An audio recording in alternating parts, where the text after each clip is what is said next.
we talk to and work with, they continually bring up workforce and what are the communities, what can they provide my business, not just now, but into the future? Can it sustain my employment needs for the future? And so, with such a topic at hand, it was exciting to talk with a couple of our elite cities members like Patrick Vanderpool, and he brought up that he teaches workforce readiness. So we're excited to be able to tap into some of his knowledge today and some of the guests that he's brought on to help shed some light on this interesting and very important subject. Today's agenda is pretty straightforward. We'll do a quick introduction for those of you that don't know us, get a chance to meet GSLI. We'll do a quick introduction of the speakers, and then we'll go straight into the Master Series presentation. First of all, like to introduce our speakers, Patrick Vanderpool. If you don't mind, could you tell our listeners, give a little background about yourself and let them know. You've been a great elite city member of ours for coming up on 3 years, and we've really enjoyed learning about Tucumcari over the time, but share with our listeners a little bit about yourself. Yeah, thanks, Eric. I've been in economic development actually for just a little over 30 years. I started in a small town, and I'm currently working in a small town. Tucumcari is a Route 66 community on Interstate 40 between Albuquerque and Amarillo, and I serve as the executive director of the Greater Tucumcari EDC. The last 2 years, I actually chaired IEDC's Education and Certification Committee.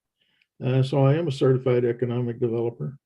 I also serve as the president of a 9-county nonprofit EDO in Northeast New Mexico.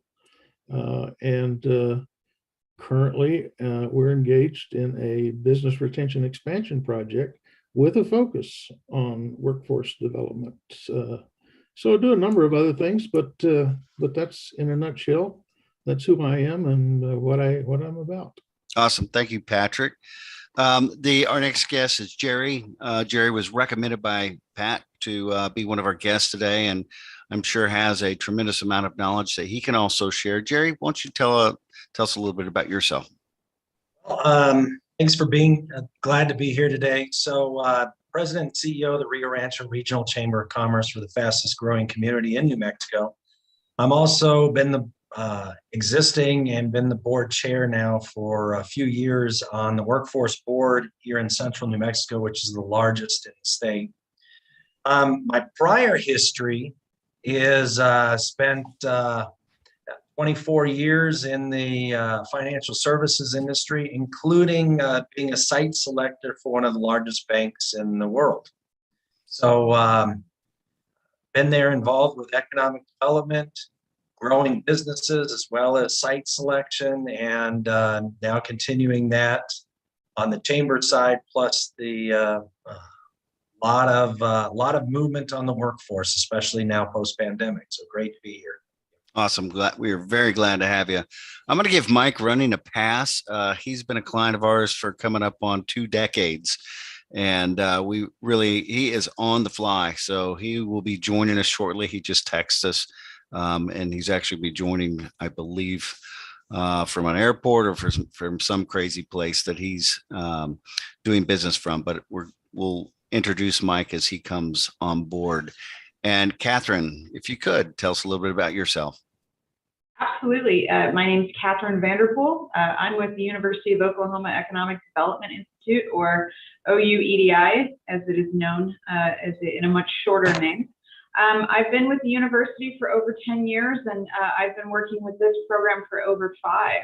I'm mostly here in a little bit of a train the trainers sort of role, I guess, and more of a resource for people looking for additional training and getting those workforce solutions to communities. And if you're interested in advancing your economic development education, which clearly you are since you're participating in this webinar, but I'm here to answer any questions and give insight on that. So we've got a trainer, and Patrick, do you still do grading? I do. Yeah. So we got trainers and graders. We got it all covered. So we are tremendously pleased that you guys are here. If you guys are new to GSLI, obviously it's great to meet you. We solve site location challenges really from two perspectives. The first perspective is we help companies identify their next site location for capital investment. That means we get in the trenches with them. We help them understand what they're looking for and what they need in a site, and we pair them up with the other group that we help. It's the communities, and we feel that if those two people don't know each other, those opportunities will never happen. So our job is to help companies understand what communities are available to them, and communities what companies and projects are looking for new sites to help bridge that gap between the two groups. And we do a lot of other things. For those that you don't know, we do branding. We help communities with their websites, logo design, social media, brand consulting, trade show exposure. We help with business attraction, email marketing, project lead generation. We've done some really fun videos with drone footage and testimonials. And we do business retention in terms of helping grow businesses that are within their communities and help establish and make sure that they become productive contributors to the communities. We would love to meet anybody at IEDC. We're going to be participating there at the show, June 12th through the 14th at 2022, coming up this year. Awesome opportunity to shake hands and get to meet you guys personally. So if you're there, Cresta, throw out that poll. We'd love to know if you're attending that post, and we'll make sure we get an email if we plan some kind of VIP event. And we'll let that run for a little bit, and then we'll close it. So with no further ado, I'd like to get the session started on workforce. And Patrick, if you want to take the lead on this, I'm going to kind of sit back and enjoy what you guys present. And if you have questions, this is meant to be interactive. There is a Q&A button down at the bottom. Feel free to click on that and input your questions. Those will roll up into our queue. And as we see it fit to answer those questions, we'll do them on the fly instead of waiting till the end. So, Patrick, welcome. Yeah. So as Eric said, you all know that workforce is one of the critical and key issues for any business trying to look to expand or relocate. And I think it's important for us as a community to look at how do we actually set the table? How do we prepare for them? And what do we do to make sure that they have the workforce that they need? I think it's also important to realize that we also have to address the needs of our existing employers as well at the same time. So what we hope to share with you today are a couple of ideas about how you can approach that and how you can address those issues. I want to ask of you if anybody knows who Anthony Klotz is. And if you do know, you can put that in the chat. I'll just give you about 10 seconds to figure out if you know who Anthony Klotz is. I think I saw one chat pop up. Okay, your 10 seconds are up. The answer is Anthony Klotz is a professor of management at Texas A&M University. And he's the guy that coined the phrase, the Great Resignation, that we've all heard used over the course of the last year and a half. Actually, May 2020, during the onset of the pandemic, is when he coined that phrase. And so we have seen that. In fact, I don't know if you saw the latest statistics, but there are currently 11.5 million jobs in the country that are open today, looking for a worker to fill those jobs. And the resignation rate for the last almost year has been about 4 million people per month that have resigned their jobs. Now, they resign for a number of reasons, and not totally to just leave the workforce, Sometimes it's because they see a better opportunity somewhere else. And so I won't go through this full list, but they're on your screen of some of the ideas that Anthony had about why people resign their jobs and where they're going. A lot of it had to do with the pandemic, honestly. And in fact, the first bullet he says is there was a pent-up demand when the pandemic started. People were afraid to leave their jobs. But then 5 or 6 months later, they decided now it's time to make a change or do something else. Interesting note about Anthony Klotz is that Anthony actually resigned his job at Texas A&M and took a job in the United Kingdom. So he can count himself among those who have participated in the Great Resignation. Next slide. Awesome. I also wanted to mention, Mike, welcome. I'm glad that you were able to come on board and join us. So feel free as we go through this presentation to chime in and offer any of your advice. So thank you for attending. Yeah, thanks, Mike. It's good to see you here. So we're going to cover 4 things today. One is to understand the workforce system. We don't have a lot of slides related to that, but I think it's important to understand the foundation that the workforce system plays for us in terms of developing our workforce and in terms of preparing our communities for future employers. So we'll touch a little bit on that. We're going to touch on some of the data tools in terms of trying to get data on your workforce. What's the makeup of your workforce and how you gather that data so you can put a profile on your community about what kind of workforce you really have.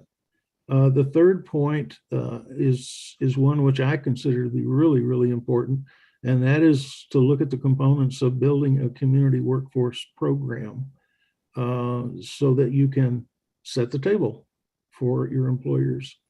And then we're going to talk a little bit about some options and strategies that some people have developed for reaching out to maybe some non-traditional sources of workers for the workforce. Next. It's important to remember that this is a supply and demand issue, like so many things are. But that's one of the challenges we face today. Today, we're heavy on the demand and a little bit short on the supply. So we have to figure out how we're going to address that. But it's important to note that it is a balancing act. Next. And it's important to note, and these are a couple of comments Eric had when we first started. Site selectors, what do they want? First of all, they want to know what your targets are. Are those appropriate to the types of companies that they're working with? And do you have the workforce to supply the needs of those companies that are looking to expand or relocate? And do you have the training programs in place to keep the pipeline full? Next. Yeah, and Pat, I'd like to chime in there of the importance of that when working with companies. Very important to address those things in a cover letter, versus just sending statistics and information that are going to answer their questions. Let them know that you're listening when you're working with companies. But that's just kind of a little side note. And I think that's important on when reacting and trying to attract a company that will bring workforce to you. And I think to do that, one of the things you need to make sure that you make a note of are who your partners are. So in many cases, Absolutely. It's one of your educational institutions. And if you can show some examples of projects that they have helped you on, then that's more to your good. The Workforce Innovation Opportunity Act is what we're currently working under. And it was enacted, as you see, on July the 22nd, 2014.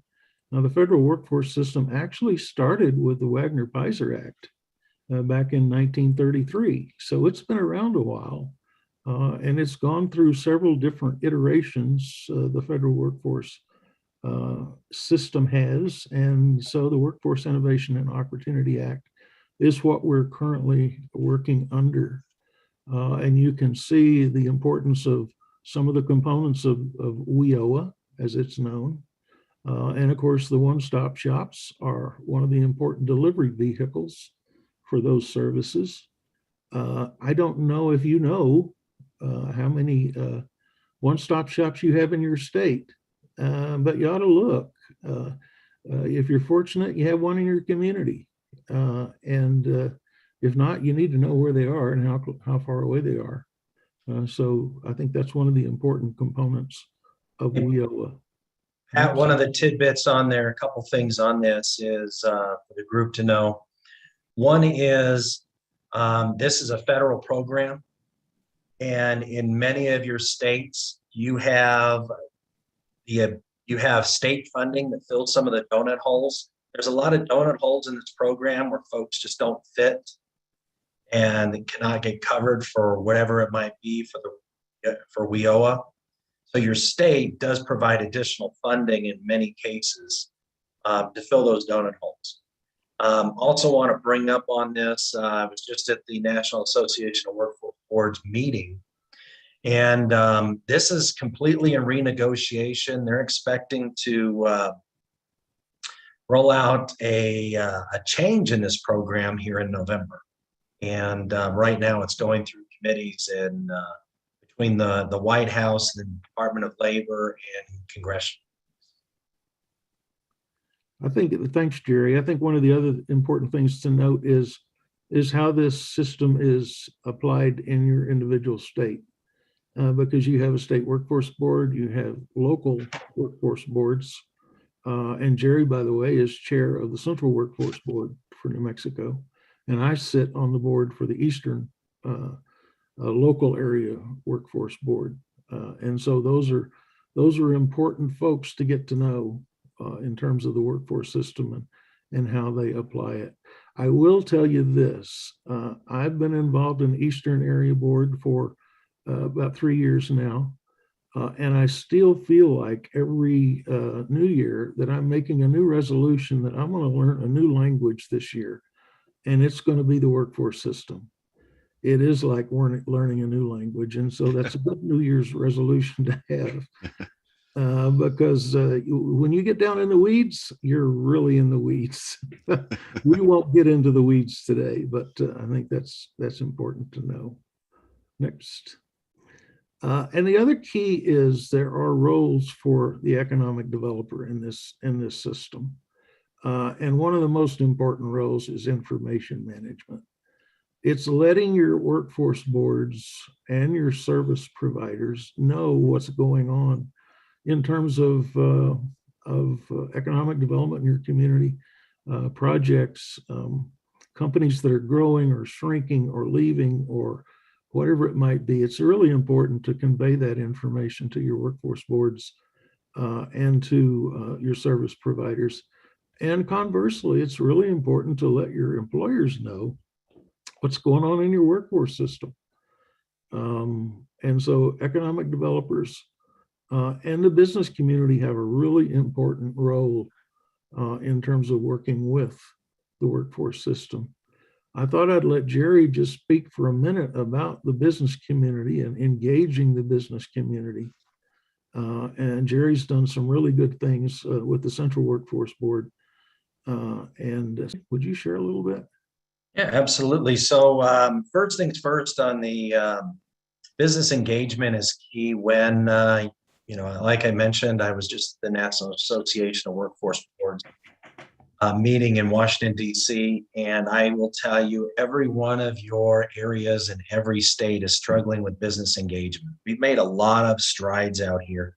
One of the first things that we've done a couple years ago already is every economic developer organization that is in our community, whether it is with the city, state, county, semi-private, nonprofit, we have a workforce board committee that is just filled with economic developers.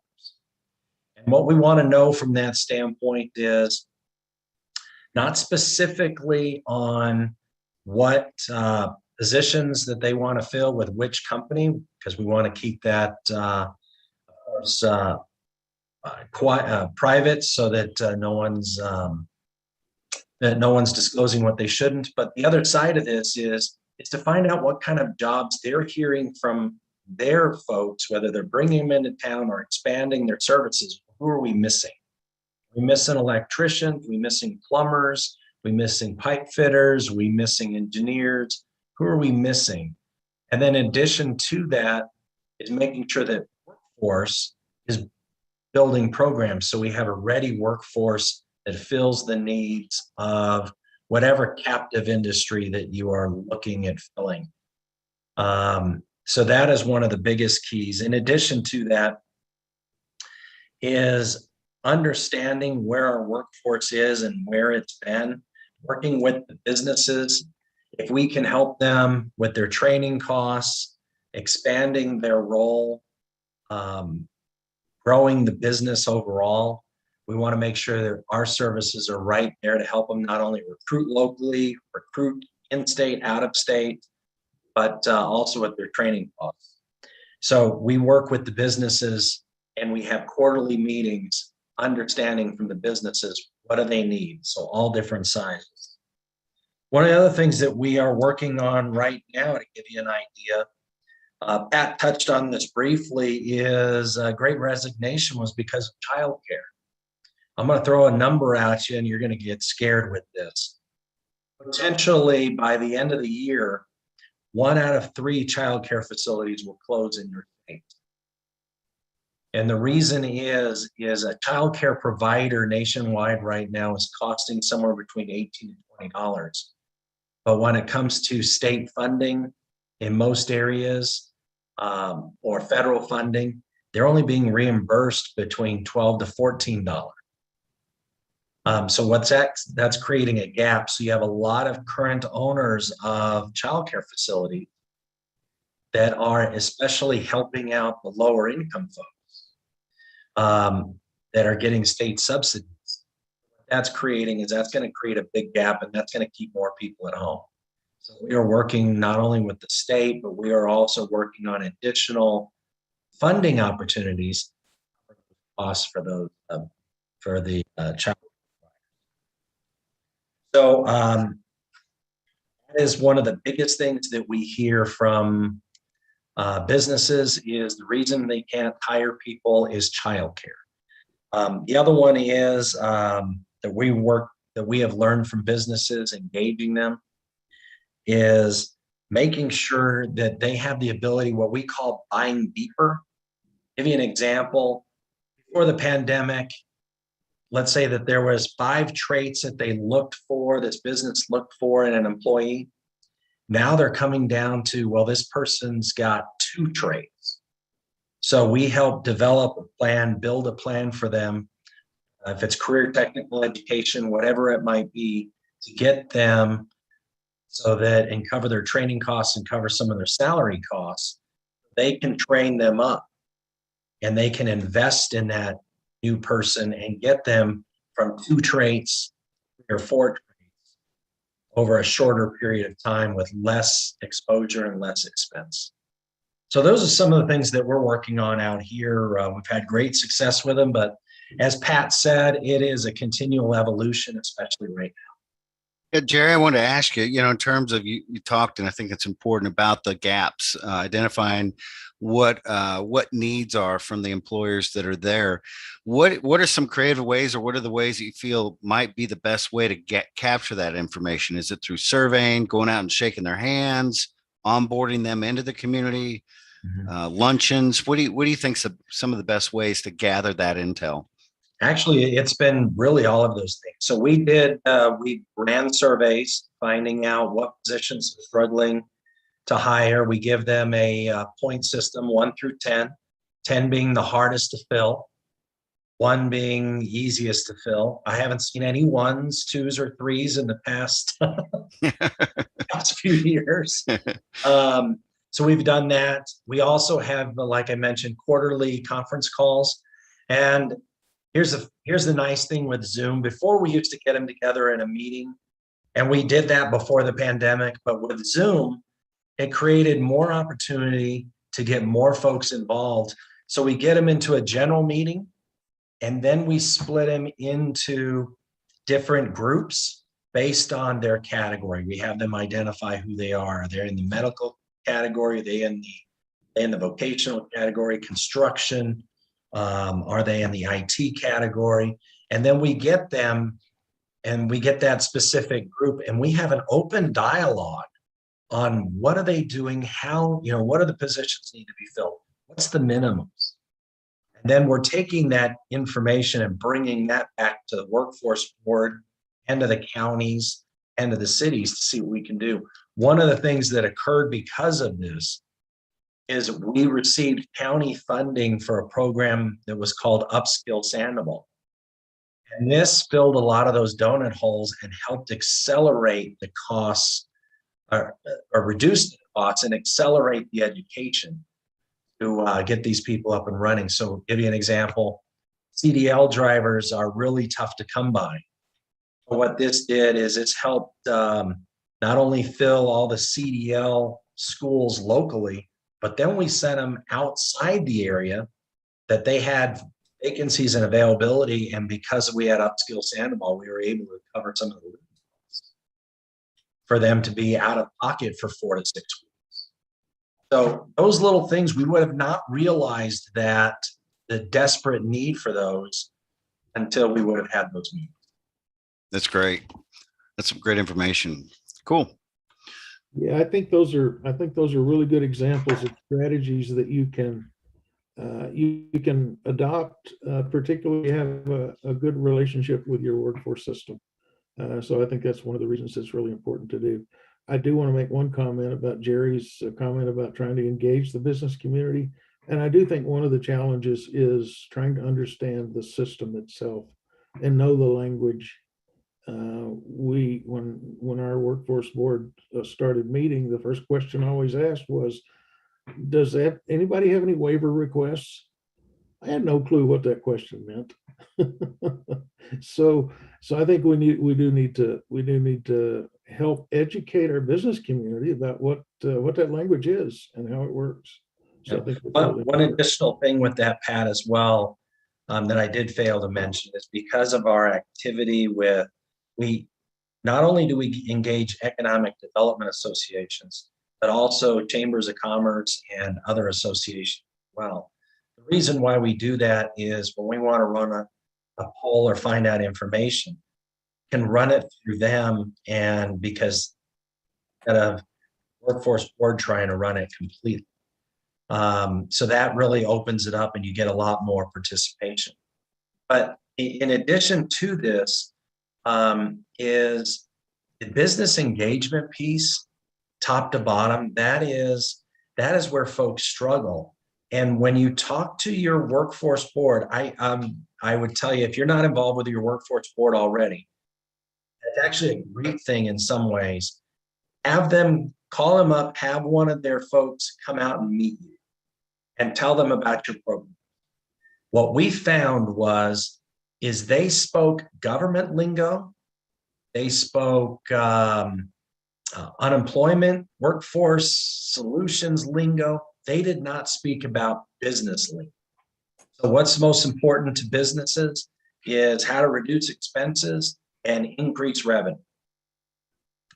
They were, prior to this, they were not going through this with the business. The businesses were thinking, oh, this is another government agency. And the government agencies usually are no help. They're going to make me work and then they're going to cost me something. Versus now we're talking about how can we benefit you to increase revenues and reduce expenses. We have taught our folks to change. If I could, Eric, I think one of the things I'd like to do is ask Catherine if she could share with us a little bit about how to access EDI and how to learn more about the workforce system. And yeah, absolutely. Things. Sure, absolutely. Happy to talk about it.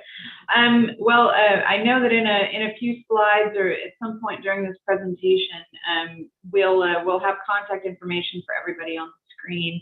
And I definitely encourage anyone who's looking for additional training to reach out. I do see a couple familiar names in the chat, so it's always wonderful to see some of our EDI graduates and students implementing that training and helping the workforce.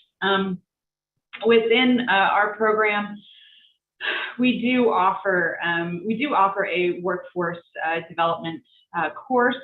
It's one of our newer offerings, but additionally, I think that we understand how important workforce is in any subject and any of the materials that we're teaching. We're going to talk about workforce when you're looking at credit analysis and how you can finance a project. I mean, it's incredibly important to make sure that you have the people to be able to support a new project that's coming into a community. It's extremely important in our business retention and expansion class, and also our entrepreneurship class. Just sort of you making sure you have the backing to help foster and nurture those talents within your communities. And we're doing trainings throughout the year. We have an online business retention and expansion class that starts within the next 2 weeks. It's an asynchronous class for 8 weeks. But I don't want to get in a big massive sales pitch, because that's not why we're here. But for sure, if you do have any questions about trainings and being able to bring some additional strategies for workforce development in your communities, feel free to reach out, and I would love to help you on the right path. Pat, there is a question in the Q&A box, and it's from anonymous attendee. But obviously they're from West Texas, and what they're asking is, with the need of housing in the oil industry picking back up in Texas, the need for employees to come to West Texas, what would be the biggest thing that could be done to entice folks to come to the area? Would advertising in either areas help? Is there a history of this? But what I would tell you on that question is, go to your local Chamber of Commerce and ask them what their relocation package looks like. If you want someone to move from Houston to West Texas because you need pipe fitters, they have everything under the sun in Houston to keep them out there. What programs do you have that can take them from the big city of Houston, give them all the things that they want in West Texas, that whether it is recreational activities, whether it's the nightlife, whether it's the restaurants, whatever it might be, take a look at their relocation package. Would that make you want to move? And if it's not, then you need to fix that, because that is a golden piece on getting folks to relocate.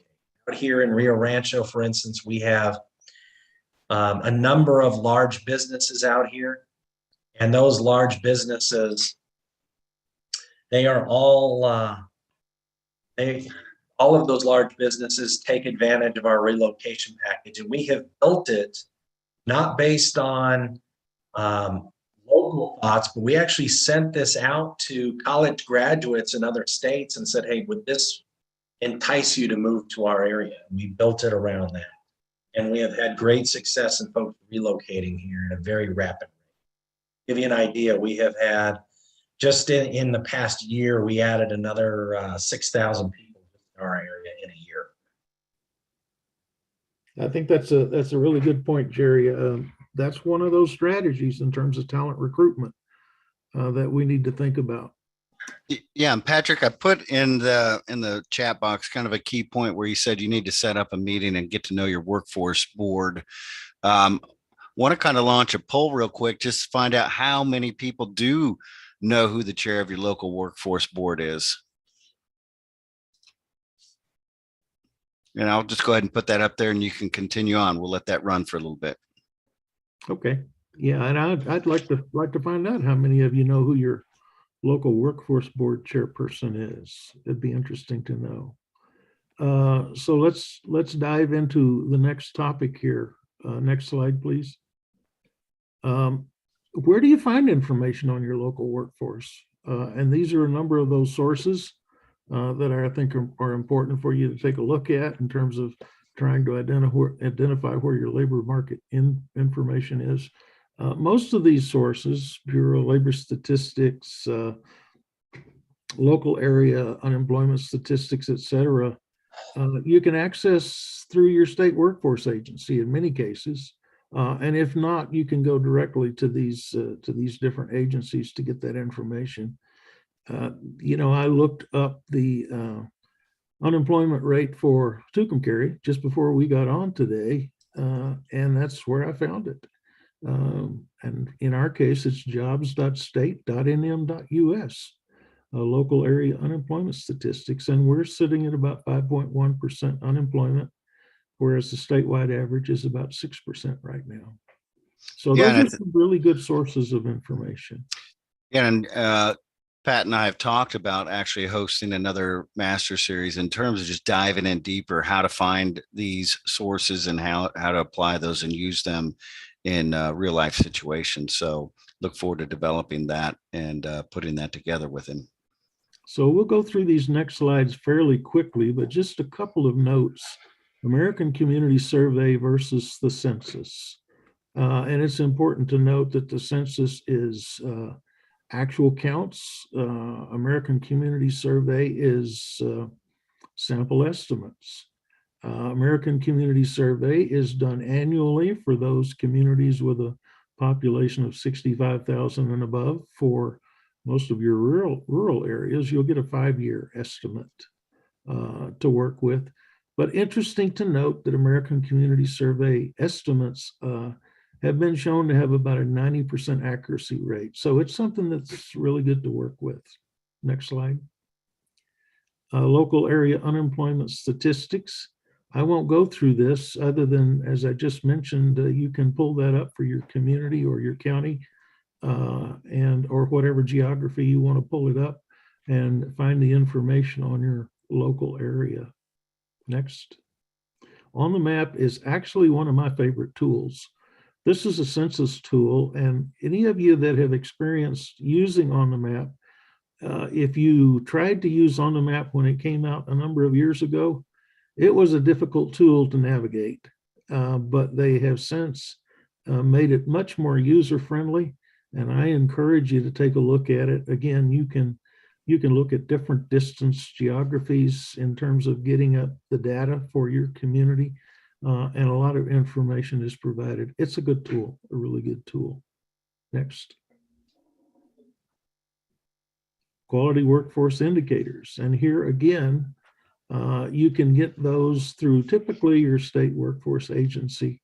And you can get those, the information there that is listed on that slide for your individual geography. Next. Occupational employment statistics. Again, this is another source of information that comes from the Bureau of Labor Statistics. And you can see the number of establishments that are polled together this information. The collection cycle is actually a 3-year collection cycle in this case. So it's important to remember that in some cases, when you're pulling data from these sources, there's going to be a little bit of a lag time in terms of the data that's posted. It may not be the data from yesterday. It may be a month or two or even more since that data has been collected and verified before it's posted. Next. Occupational Information Network. A lot of the data that you see actually comes from the ONET information system. I personally find ONET a challenge to navigate, but there is some valuable information there in terms of your region, how many people are working at what kind of industry and what kind of skill sets do they need to have to work in those jobs. So it's not something to be ignored, but just know that it's going to take you a little bit of work and you're going to have to do that work yourself to gather the information that's valuable to you. National Center for Education Statistics is a really good source of information on your local educational institutions. What kind of programs do they offer? How many people are graduating? and information that is really valuable in sharing with prospective employers what's going on with your educational institutions in your community.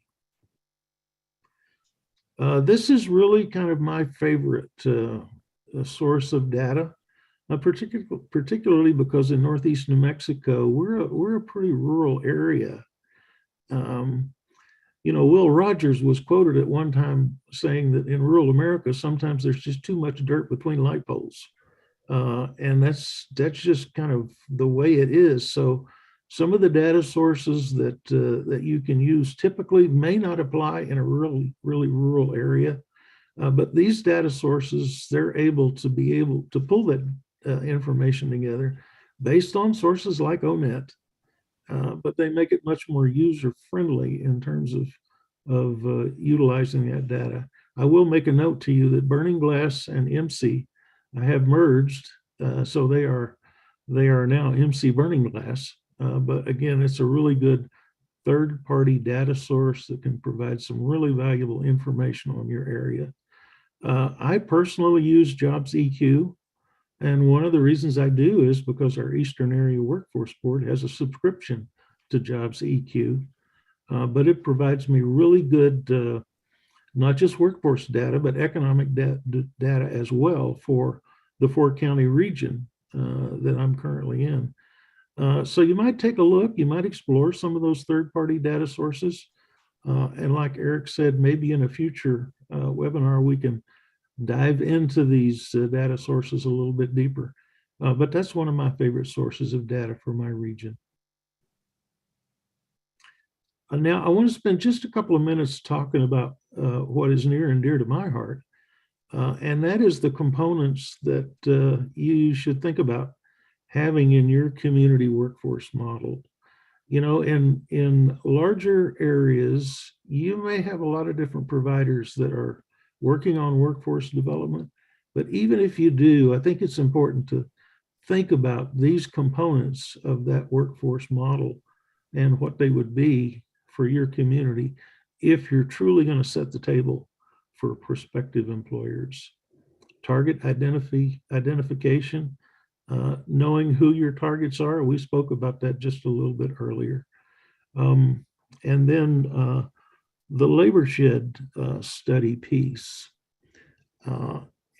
In Iowa, they do an annual labor shed study, and they actually contract with someone that will go out and survey employees and get a sample of employees across the state and get some really valuable information about how many of them are leaving their jobs, how many of them have just gotten a new job, are they moving, are they working their way up in the food chain in terms of the businesses they're working for.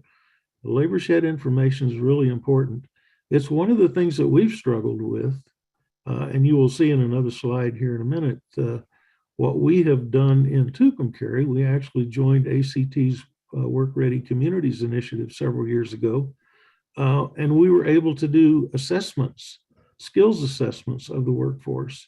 And I think, Eric, that answers some of your question about how do you get that information? How do you get that data? So actually having information from a skills assessment, and in this case, the assessment modules include applied mathematics, reading for information, and graphic literacy, computer literacy. It's really important to have that information on your workforce. And so for us, a community of 5,000 people, we currently have 430 or so individuals that have gone through and gotten those assessments done. And so now each of those individuals has a National Career Readiness Certificate. That's another credential they can take when they apply for a job.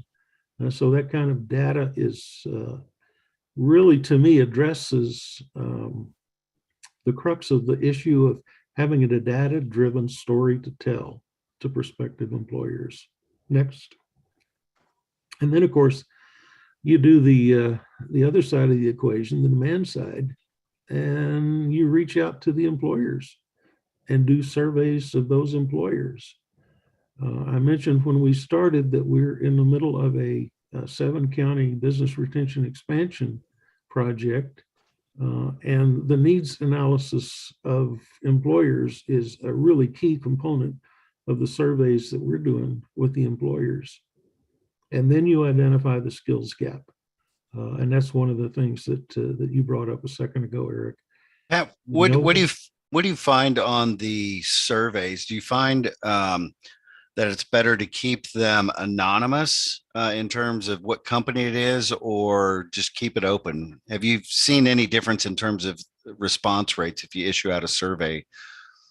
We have done the anonymous route. That's what we've done with ours because we want to compile the data across the region and see if it's comparable. What we do, though, is we do have on the last page of the survey, we have a red flag page. So if there's an employer that needs help with a specific issue now, rather than wait at the end of the survey timeframe in the process, we will match them with someone that can help solve their problem. So they do have that opportunity to opt in if they feel like they need help with something. That's a great idea. That's been a good approach for us. So then if you've identified the skills gap, then you do the training to fill the gap. Yeah, go ahead to the next page.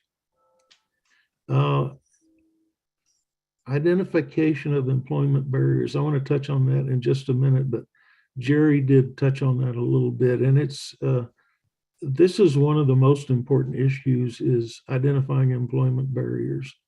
You can do all the skills training in the world, but if there are barriers to employment, like the child care that Jerry mentioned or something like that, then you're still in a world of hurt. And then I would add that one of the pieces that's often forgotten in this process is the job forecasting piece.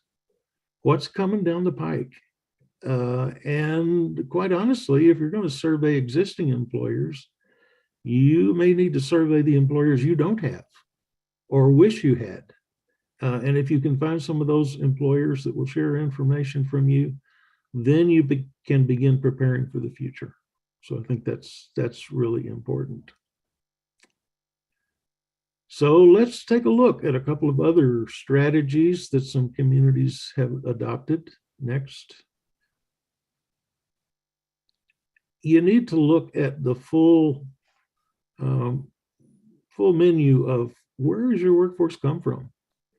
And the prospective employer, yeah, you might be able to provide some of their needs with those that are in the workforce system, those that have listed themselves as unemployed, looking for a job seekers. But that's not necessarily where the employer wants to get their employees. That may be a portion of it, but that's not all of it.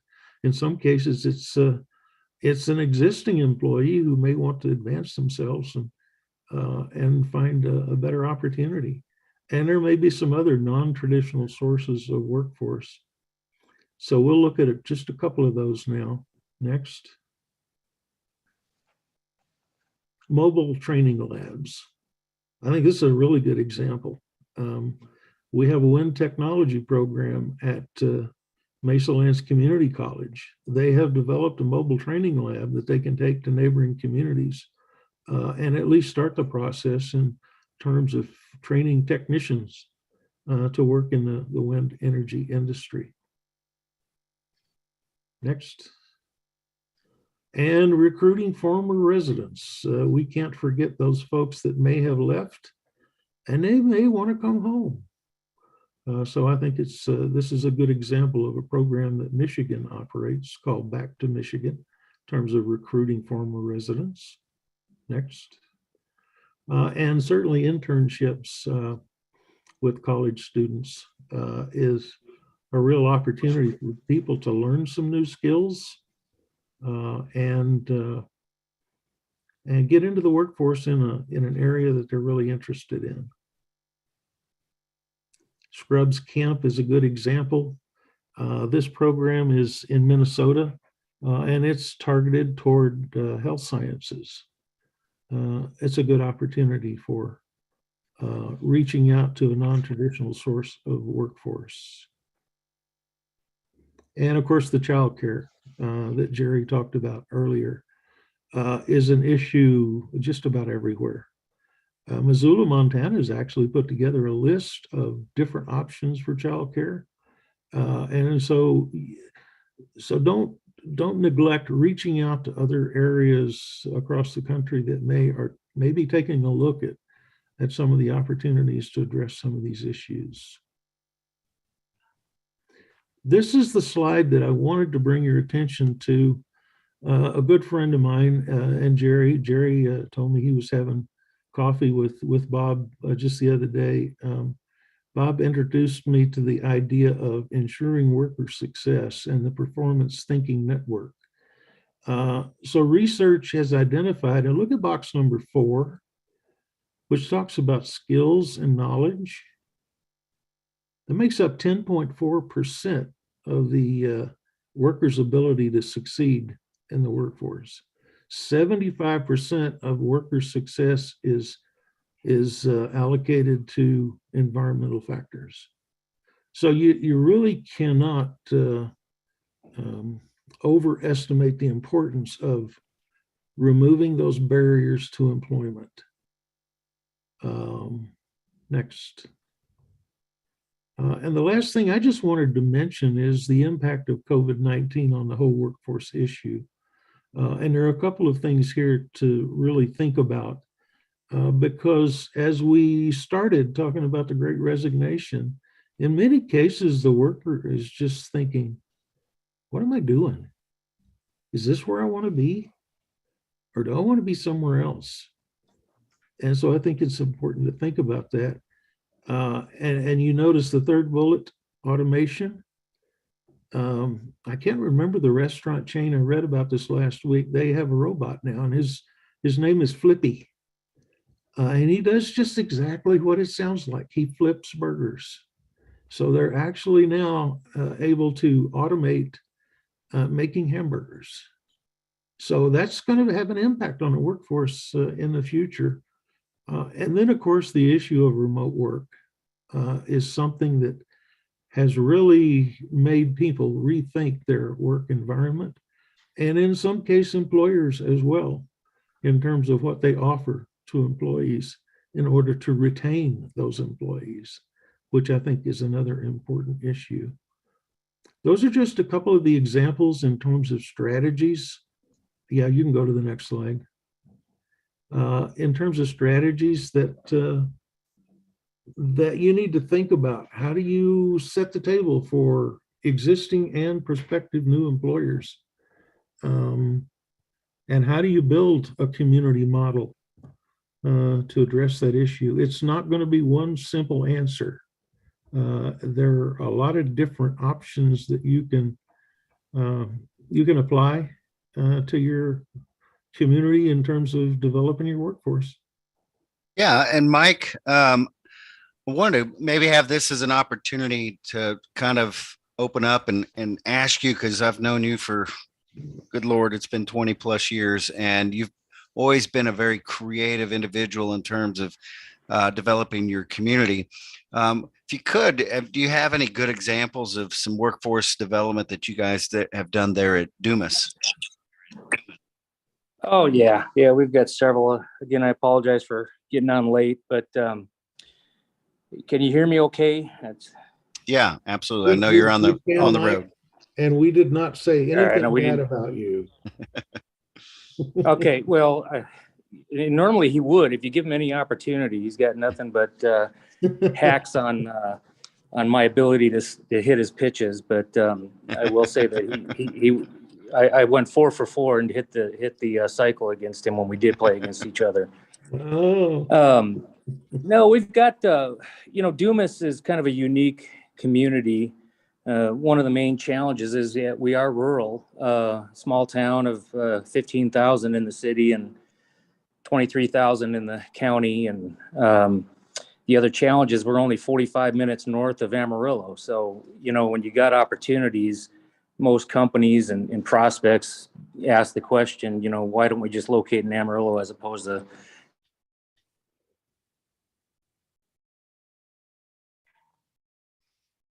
Mike, we may have just lost you.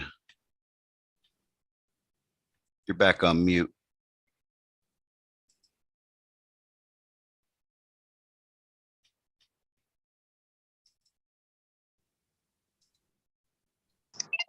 There you go. I don't You know. were on That mute. it kind of did an update on me there. I apologize. So, what I was saying is that it's just a unique area for us, and it's a non-traditional trade area, and I think Pat can attest to this. That most site selectors and decision makers when it comes to locating businesses or expanding businesses look at is the immediate workforce region and the number of available workforce that's in the area.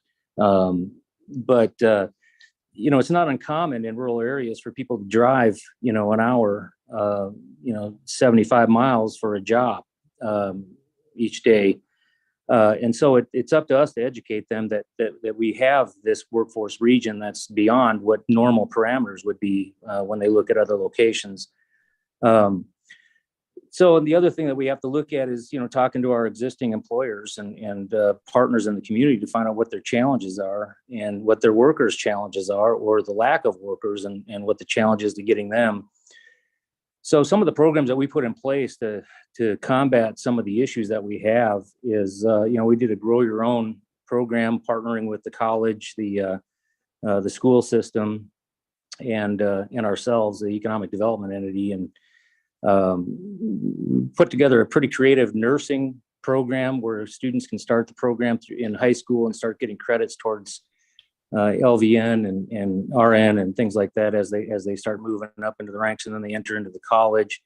The school system started doing a teacher program where they start putting certifiable classes together in the high school curriculum for folks that are willing to do that teacher program, with the incentive that a substantial amount of that would be covered financially by the school system itself. In return, those students would, upon graduation or upon readiness, they would go to work for the school. And in fact, the schools have even opted to grandfather certain teachers in place and await their official certification, and basically employ them until the certification happens. And then the industrial component, where I come in, is basically doing kind of a job shadow program for students in high school. We're now branching into the junior high system as well. A job shadow program, internship programs where they can actually start getting paid, working a couple hours a week with selected industries in the area, just to entice them, where they actually get out there and get to know the people that they would eventually be working for. Because most of our students, what we found, didn't really realize that they had career opportunities locally.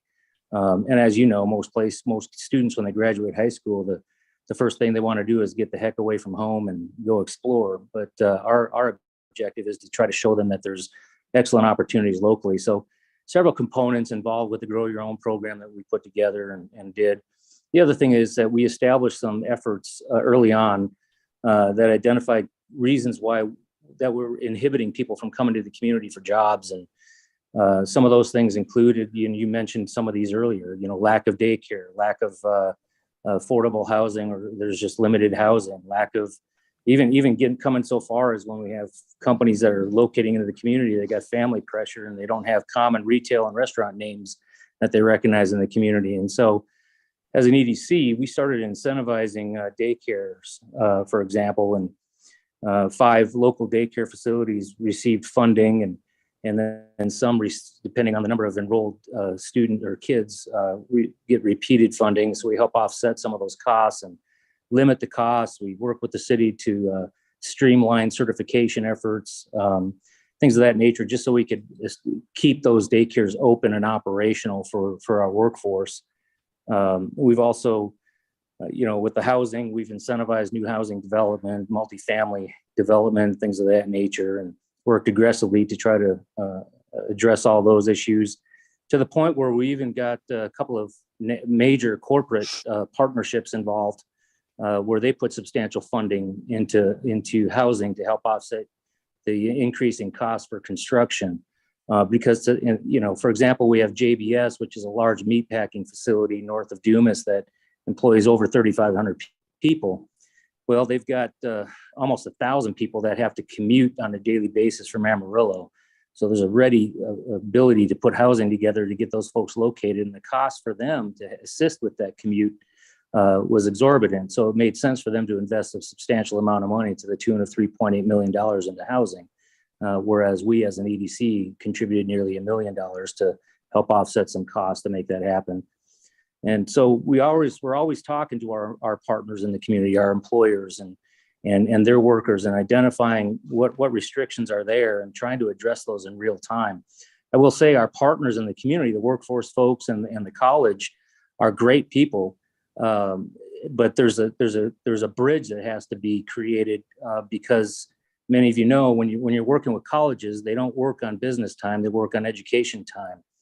And then there's that barrier of confusion with workforce programs. And so we kind of inserted ourselves in as an intermediary with all those programs. And so there's several workforce programs that we do on behalf of the corporate partners that we have, help streamline the process, do the application process, hold their hands through what has to be done, documentation on a regular basis for certain programs.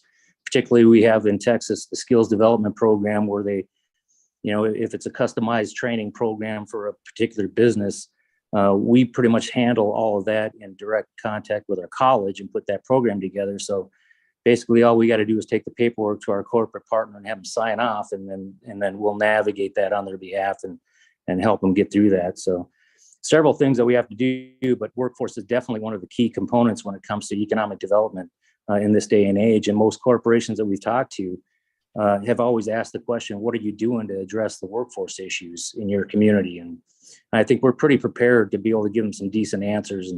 And so far, I think we've had a pretty positive response from our partners and our leads. Yeah, and I think it's important to note, we've been doing this for 27 years, and we talk to companies, and I would say for a majority of those years, quality of life was kind of just you've got quality of life, but what else do you have? And over the past 3 years with the pandemic, with some of the things that have happened in big urban cities, it really has shed a light to companies on the importance of quality of life, and attracting a millennial, different than from in the past.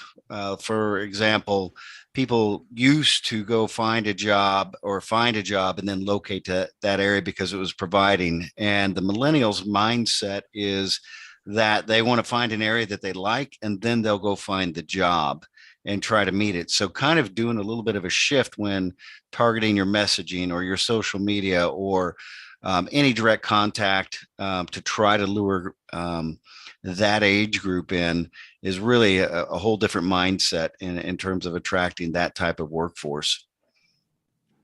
You bet. And one of the handicaps additionally that we have, being a rural community, it's particularly up in the panhandle, the North Panhandle of Texas. I tell everybody you can watch your dog run away for 3 weeks. If you look hard enough out there, you can probably see the back of your head. It's just, there's nothing out there. So it's not real attractive. I grew up in Minnesota on a lake. My wife grew up in the mountains of Utah, and here we are in the flatlands in the panhandle. But it's one of those things that everybody talks about their own community and says, oh, you'll never find a better group of people. But I promise you, I've lived in numerous communities in my career, and I've never seen a better group of population than I have in that area. There's just a panhandle spirit up there that's just very philanthropic, very giving, very supportive, very pro-business. And so that makes it really easy. And I think when it comes to, some of these questions, for example, the company that we're working with right now that's going to establish a processing facility in our business park. One of their main guys came from Atlanta. First time he's ever been in our area. And I knew it was going to be a culture shock for him. And I jokingly say, I took him out for a bunch of beers, and once I got him liquored up, I think he was attracted to the area. But the reality is, we just made sure he met the people. He met the folks that he would eventually be hiring. And I think he walked away extremely impressed. And he wasn't so concerned about the numbers, but because he was more impressed with the quality of people that he knew that he could hire for his company. And I think that's a big part of workforce development, is just getting down to the personal side of it. And just kind of creating that friendship and that trust level, and let them feel it and see it and hear it for themselves when they get in that area. And I think a lot of times, the money usually talks when it comes to corporations, and just the same way the money talks to people that are looking for jobs.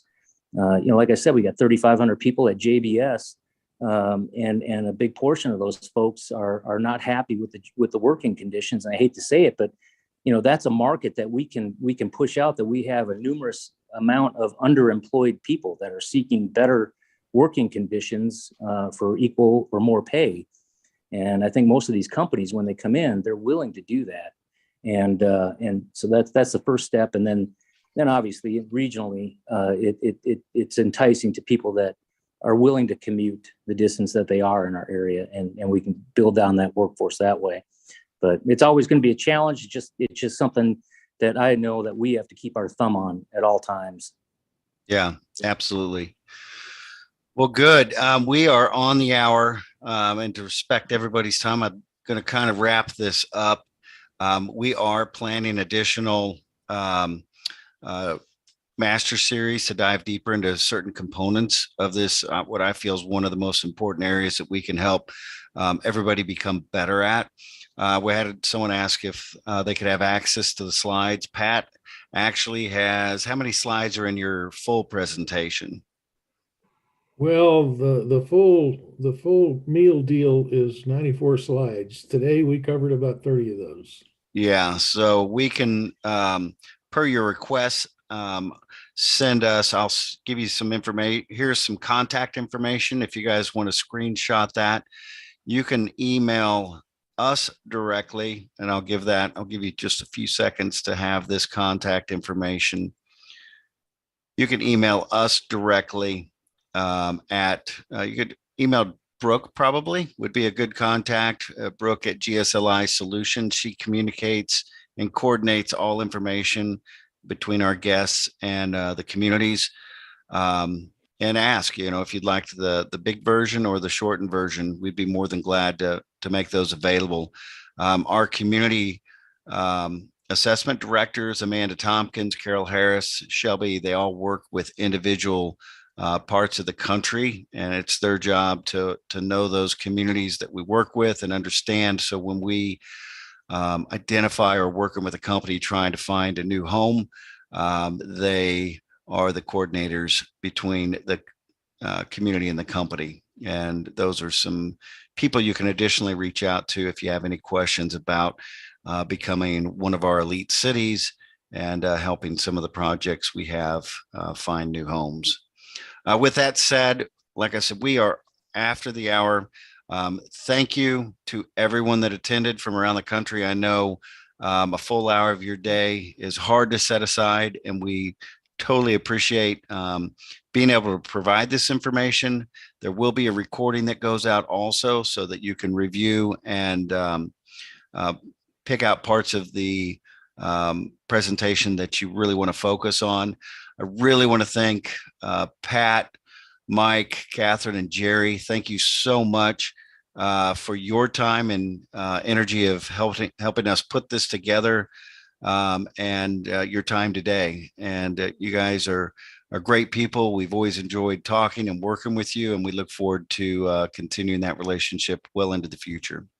But with that said, guys, I'm going to sign off here.